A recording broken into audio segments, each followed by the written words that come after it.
This is Lokesh कटीक। स्वागत है आपका हमारे चैनल EMCIQ में।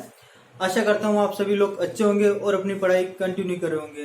तो आज की वीडियो के अंदर अपन पढ़ेंगे इनऑर्गेनिक के अंदर आपके एक टॉपिक है ट्रांस इफेक्ट। इसके आने के चांसेस ज्यादा है, इसलिए अपन इसको पढ़ रहे हैं।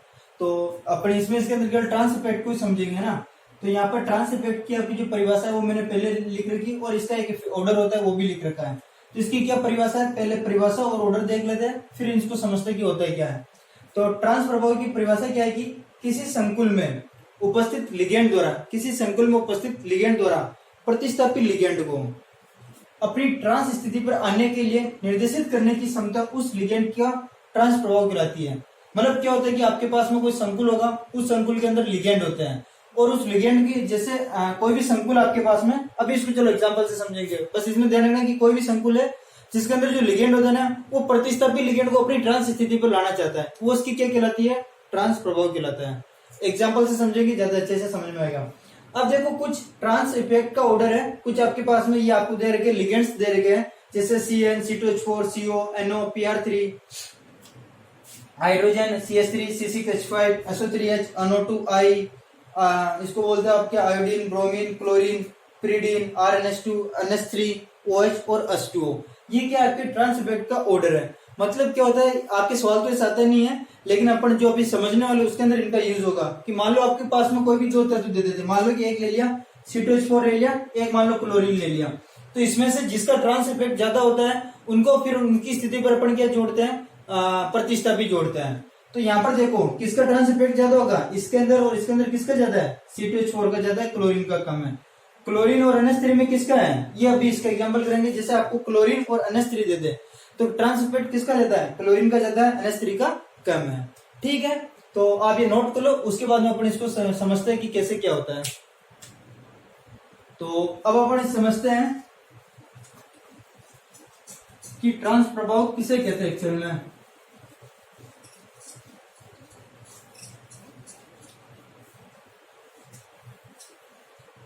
तो पहले तो अपन ये समझते हैं कि ट्रांस क्या होता है और सिस क्या होता है। मतलब आपने पढ़ रखा होगा समवायता वाले चैप्टर में, 12वीं क्लास के अंदर पढ़ा होगा ट्रांस और सिस, समपक्ष और विपक्ष रूप। देखो क्या होता है, मान लो अभी यहाँ पर लिगेंड की बात करें ना, तो मान लो आपके पास में कोई लिगेंड है M, मतलब कोई संकुल है M, A2 और B2। ये M यहाँ पर क्या है, धातु है, और ये A2 और B2 क्या है, लिगेंड है। तो इनको अपन कैसे बना सकते हैं, इनको दो तरीके से बना सकते हैं। ये M इधर A, इधर B और इधर B, या मैं इसको ऐसे बना सकता हूं, ये लिगेंड इधर A, इधर B और ये B। इस तरह से इसको अपन बना सकते हैं, दो तरीके से बना सकते हैं इसको। ठीक है, तो इसमें आपको बताना होता है कौन सा सिस और कौन सा ट्रांस है ना।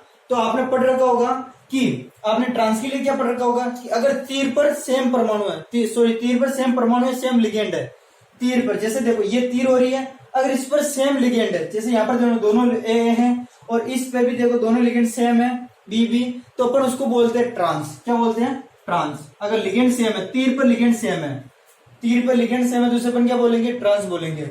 और अगर लिगेंड सेम नहीं है और अगर एक ही दिशा में लिगेंड है, सेम लिगेंड एक ही दिशा में, देखो सेम लिगेंड एक ही दिशा में, ये भी एक ही दिशा में, तो इसे अपन बोलते हैं सिस यानी समपक्ष, और ट्रांस यानी विपक्ष होता है।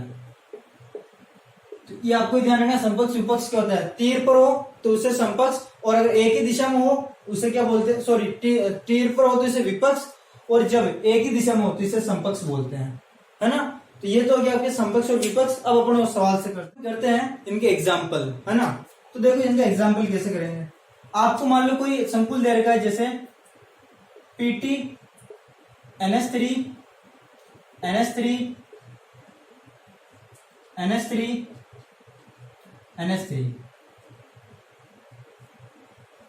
ये आपको कोई संकुल दे रखा है। ठीक है, अब बोले इसका आपको अभिक्रिया करवानी क्लोरीन के साथ में, मतलब जो लिगेंड आ रहा है, ये तो देखो NH3 भी क्या लिगेंड है, और ये जो क्लोरीन आ रहा है वो भी क्या लिगेंड है ना। तो ये प्रतिस्थापित लिगेंड है। कौन सा लिगेंड है, प्रतिस्थापित लिगेंड है। तो अब ये वाला लिगेंड क्लोरीन कहां पर जुड़ेगा, इस वाले पे जुड़ेगा, इस वाले पे जुड़ेगा, यहाँ पर जुड़ेगा, यहाँ पर जुड़ेगा। तो देखो चूंकि यहाँ पर ये NH3 सभी क्या सेम है, चारों NH3 सेम है, तो ये क्लोरीन अभी किसी भी स्थिति पर जुड़ सकता है, यहाँ पर भी जुड़ सकता है, यहाँ पर जुड़ सकता है, यहाँ पर जुड़ सकता है, यहाँ पर जुड़ सकता है। ठीक है, तो पहले क्लोरीन को जोड़ दो, Pt NH3। मान लो आपने क्लोरीन को जोड़ा, क्लोरीन जुड़ा यहाँ पर इस जगह पर, और यहाँ से NH3 क्या होगा, निकल जाएगा। बाकी बच्चे NH3 आप ऐसे लिख दो, NH3 यहाँ पर आपका आ जाएगा NH3। ठीक है, ये हो गया। अब आप इसकी अभिक्रिया क्लोरीन के साथ में वापिस करो। किसके साथ में, क्लोरीन के साथ में वापिस करो। तो अब क्लोरीन कहां पर जुड़ेगा, अब क्लोरीन कहां पर जुड़ेगा, क्या क्लोरीन यहाँ पर जुड़ेगा, यहाँ पर जुड़ेगा, या यहाँ पर जुड़ेगा, है ना। तो वो अब अपन करेंगे, ये क्लोरीन जुड़ेगा, वो जुड़ता है ट्रांस इफेक्ट के अनुसार। किसके अनुसार, ट्रांस इफेक्ट के अनुसार। ट्रांस इफेक्ट देखो क्लोरीन का ज्यादा होता है या इसका NH3 का। तो अभी अपने जो सीरीज देखी थी उसके अंदर देखो अपन ने लिखा था क्लोरीन का ट्रांस इफेक्ट ज्यादा होता है NH3 से। इनका ट्रांस इफेक्ट ज्यादा होता है, तो क्लोरीन का ट्रांस इफेक्ट ज्यादा होता है।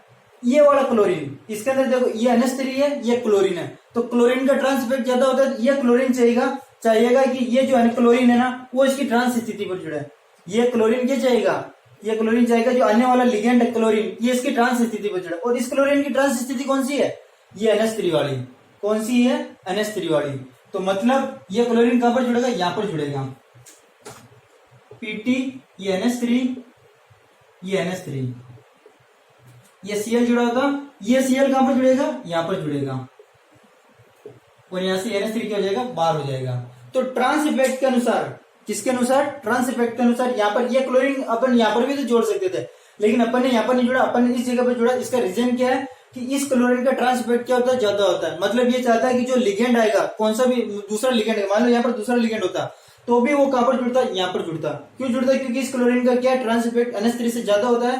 तो ये क्लोरीन चाहता है कि जो आने वाला लिगेंड है वो इसकी ट्रांस स्थिति पर जुड़ा। और इसकी ट्रांस स्थिति कौन सी होगी, अपन ने अभी बात की थी, जो तीर पर होते ट्रांस होता है, इसकी तीर पर कौन से आ रहा है, ये आ रहा है।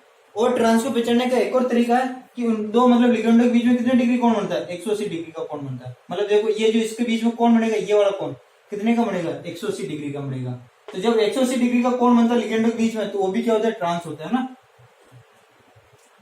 तो इस तरह से इसका क्लोरीन का ट्रांस इफेक्ट ज्यादा था, तो ये आने वाला क्लोरीन इस क्लोरीन के ट्रांस स्थिति पर जुड़ा। मान लो अगर ऐसा नहीं होता, अगर ट्रांस इफेक्ट इसका अगर उल्टा होता तो अब एक और एग्जांपल करते हैं।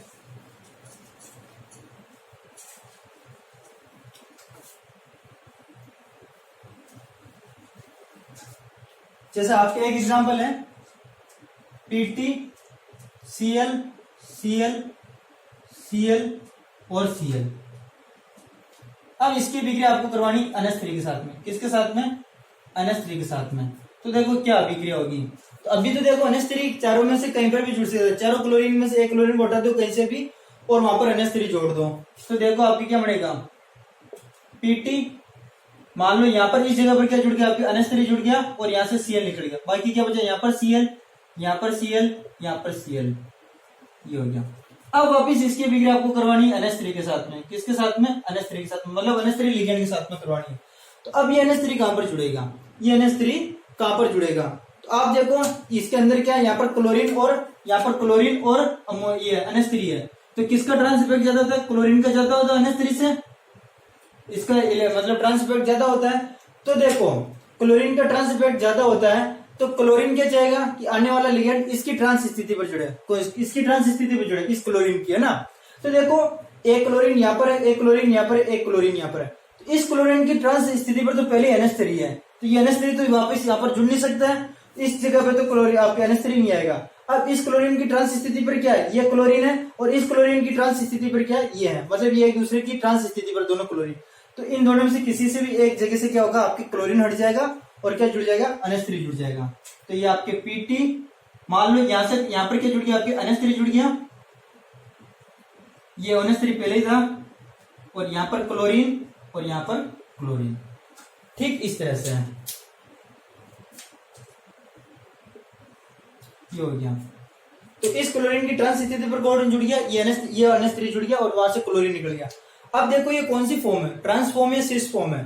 तो ये आपकी कौन सी फॉर्म, देखो तीर पर तो मतलब ये एक ही दिशा में, NH3 एक ही दिशा में, NH3 एक ही दिशा में, क्लोरीन एक ही दिशा में। जब एक ही दिशा में तो इसे अपन सिस फॉर्म बोलते हैं। कौन सी फॉर्म बोलते हैं, सिस यानी समकक्ष। ठीक है, अपने को इसमें ये ध्यान रखना समपक्ष मंडल और विपक्ष मंडल, अपन को इसमें ध्यान रखना कि NH3 कहां पर जुड़ेगा, इसमें किसकी स्थिति पर जुड़ेगा, क्योंकि क्लोरीन है, क्लोरीन यहाँ पर क्लोरीन की ट्रांस इफेक्ट ज्यादा है तो क्लोरीन चाहिए वो इसकी स्थिति पर जुड़ा है, तो क्लोरीन का ट्रांस, देखो ये क्लोरीन है, इस क्लोरीन का ट्रांस NH3 है, लेकिन यहाँ पर पहले NH3 तो वहां पर नहीं जुड़ेगा, इन दोनों में से किसी एक जगह पर जुड़ जाएगा। तो इस तरह से अगर आपको एग्जाम आवे तो करना है, तो ट्रांस इफेक्ट आपके इतने सही है। अगर परिभाषा मतलब आ जाओ आपके ट्रांस इफेक्ट, तो ये 3 नंबर में आ सकता है, तो आपको क्या करनी है, पहले परिभाषा लिखनी है, फिर वो श्रेणी लिखनी है, और फिर ये 2 एग्जाम्पल लिखना है। अपन और चलो एक और एग्जाम्पल कर लेते हैं, जैसे एक और एग्जाम्पल कर लेते हैं।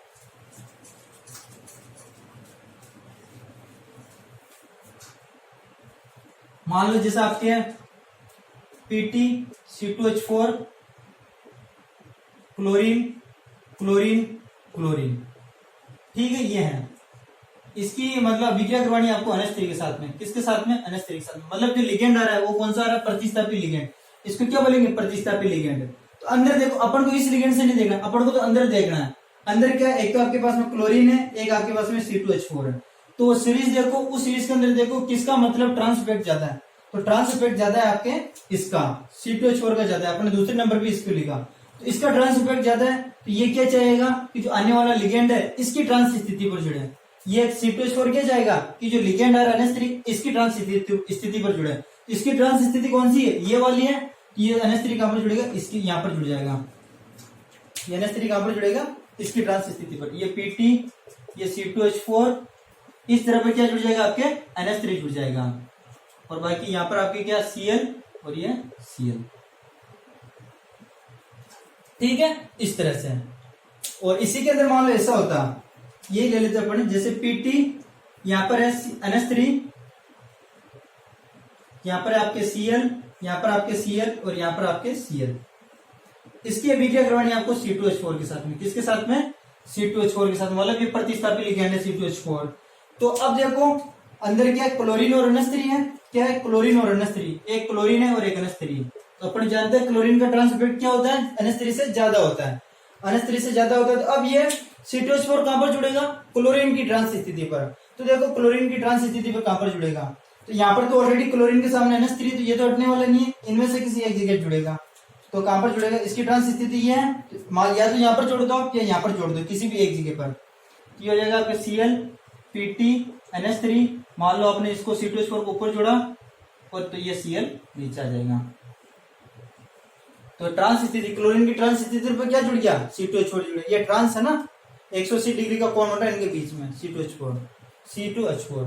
तो इस तरह से अगर आपके सवाल आ जाए ट्रांस इफेक्ट वाले, तो आपको करना ये 3-4 एग्जांपल लिख देना, अगर बड़े नंबर में आए तो भी ये करना, 3 नंबर में हो तो ये करना, मतलब 3 नंबर में हो तो भी ये पूरा प्रोसेस करना, और 7 नंबर में हो तो भी ये पूरा करना, और बाकी अगर 1.5 नंबर में परिभाषा पूछ ले तो केवल परिभाषा लिख देना और श्रेणी लिख देना, श्रेणी आपको याद हो तो अच्छी बात है, बाकी छोड़ देना। तो ये तो हो गया आपके ट्रांस इफेक्ट। अब अपन थोड़ी सी पेपर को लेकर बात कर लेते हैं कि आपको मतलब क्या क्या पढ़ना चाहिए इनके अंदर। तो आपके जैसे 16 तारीख को जो पेपर होगा केमिस्ट्री के 2 paper, first paper second paper, organic और इनऑर्गेनिक, है ना।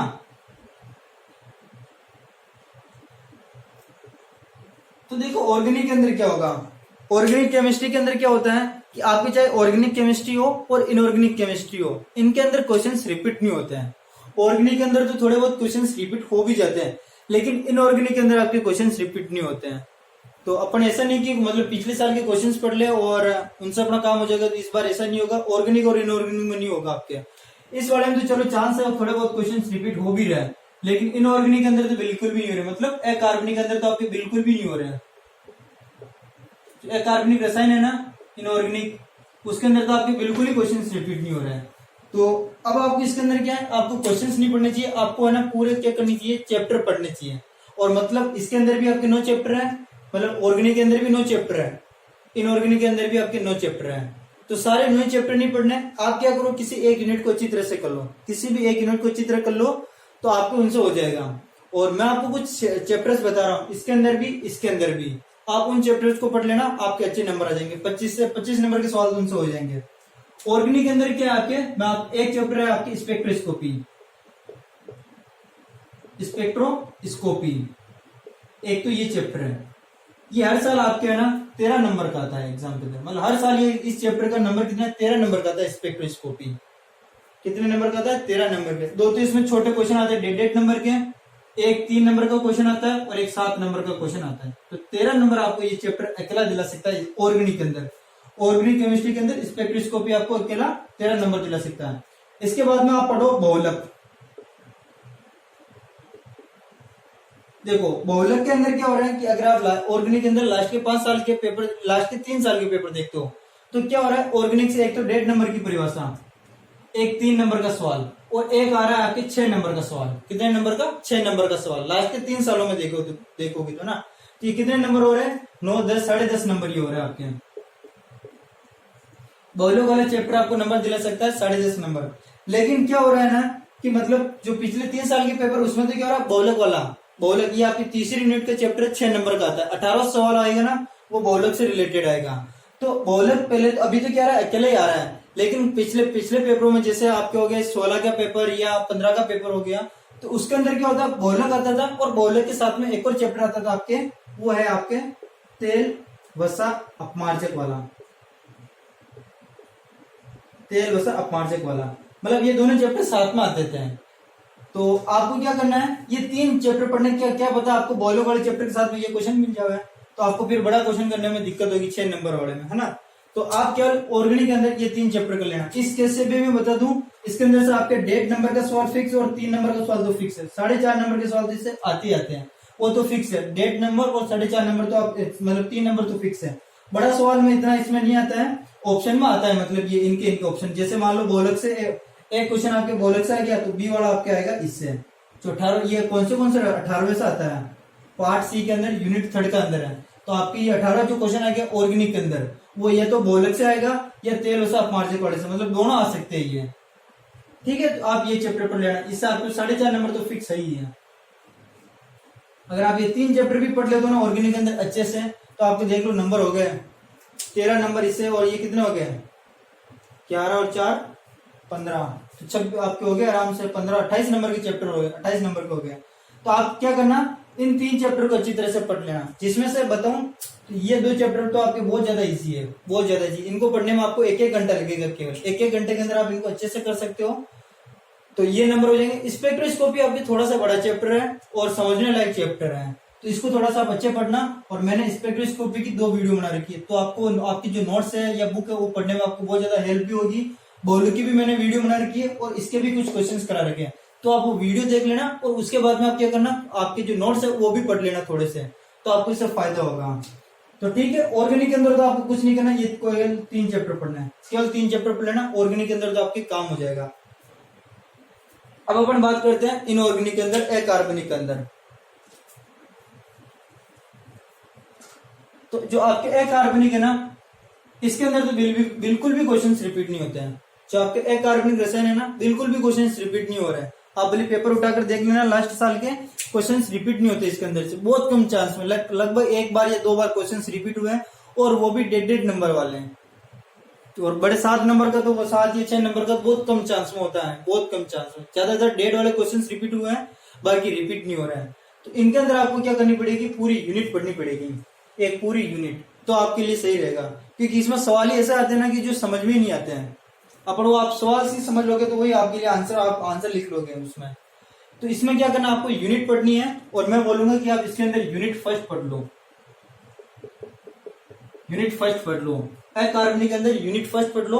यूनिट फर्स्ट के अंदर आपके 3 चैप्टर हैं, इसके अंदर कितने चैप्टर आपके, 3 चैप्टर। पहला चैप्टर आपके धातु लिगेंड वाला, धातु लिगेंड बंधन। फिर इसके अंदर दूसरा चैप्टर है संकुलों का गतिक और उष्मागतिक पक्ष, गतिक एंड उष्मागतिक पक्ष, उष्मागतिक पक्ष। और एक और चैप्टर है आपके इसके अंदर संक्रमण धातु के चुंबकीय गुण, संक्रमण धातु के चुंबकीय गुण।